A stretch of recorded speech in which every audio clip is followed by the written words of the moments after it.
10 things you need to know about grieving people.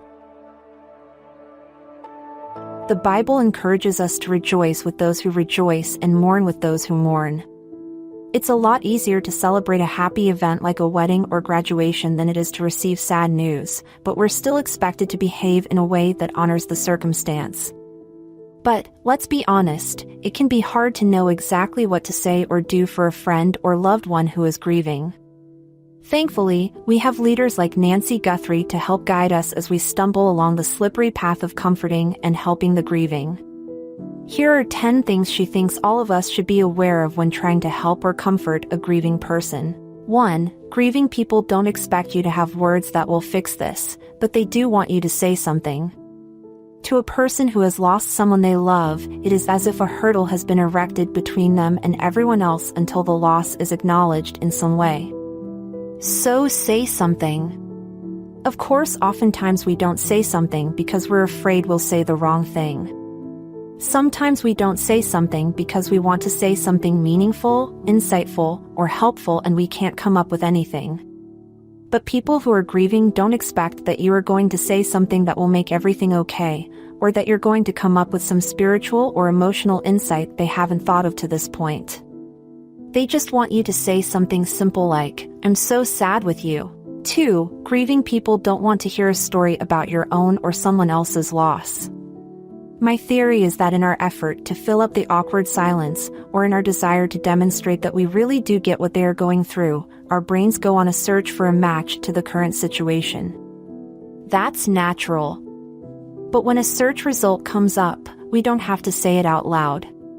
Instead, we can keep the focus on the person who is grieving and how the loss has impacted them. We might think the story of our experience or someone else's will be helpful. It won't be. Their own loss is all they have space for in their thoughts, conversation, and hearts right now, so keep the focus on them. 3. You don't have to be in the inner circle of a grieving person's friends to be a welcome companion in grief.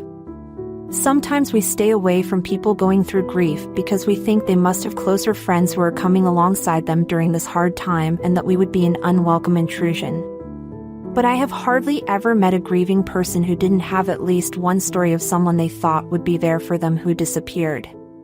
But when I ask these same people, were there some people who showed up in your grief in incredible ways that weren't your close friends before your loss? And they almost always say, yes. These people may be in their lives for a short time or may be there to stay, but they will never be forgotten. 4. If grieving people cry when you bring up the person they love who has died, it's not because you made them sad. Sometimes we see someone who is going through grief and we are afraid to bring up their loss because it seems like they are having a good day, and we don't want to make them sad.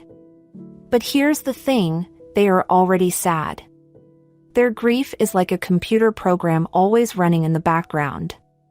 When you ask them a question like, "How is your grief these days?" or tell them something you remember or how you have been thinking about the person who died, you simply gave them an opportunity to release some of their sadness in the form of tears.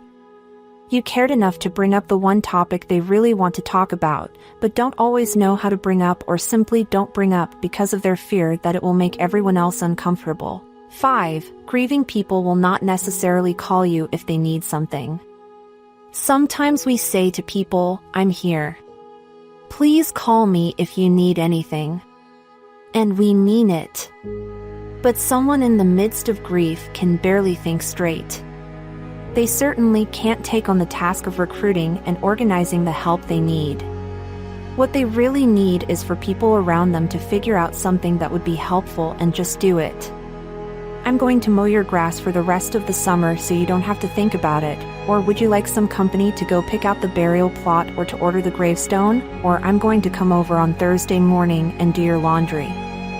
No one is ever going to call and ask someone to come over and clean their toilets or wash their clothes, but sometimes that is what they really need. 6. Grieving people long to keep on hearing their loved one's name. The greatest fear grieving people have is that the person they love will be forgotten. The person is gone from their presence and they're afraid that person will be erased from everyone's thoughts. To hear someone simply speak that person's name is like a balm to the soul of a grieving person. 7. grieving people would enjoy hearing a story about your experience with the person who died. In the midst of grief, people hear a lot of generalities about the person who died, things like, "He was a really great guy." But what they long for are specific stories about experiences others had with that person, specific qualities that someone appreciated and instances in which those qualities were evident.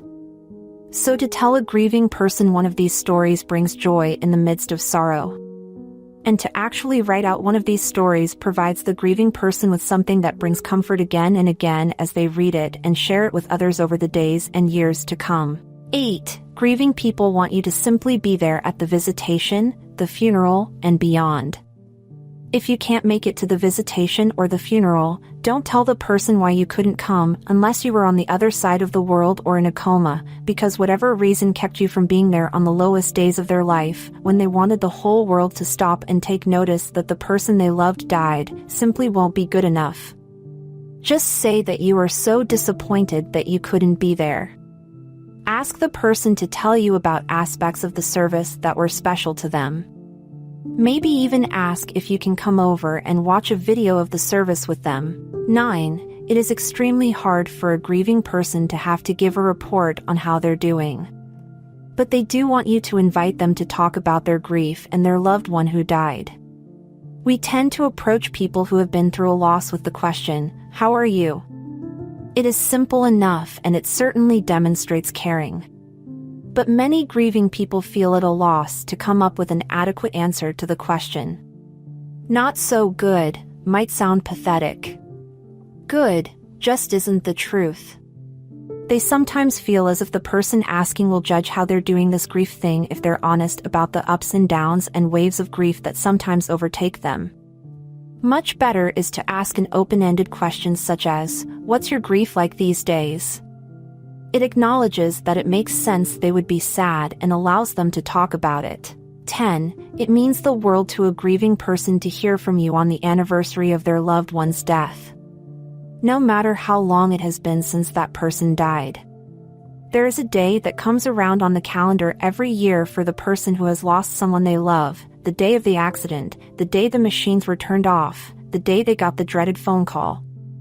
As the day approaches on the calendar, there is a sense of dread, almost as if it is going to happen again and they can't do anything about it. They're trying to figure out what to do with the day to remember the person who died. Sometimes there's no energy for that, and so they're simply trying to live through the day. For someone else to care enough to send a note, make a call, or ask them to lunch or dinner, or ask to accompany them to the grave is an incredible gift.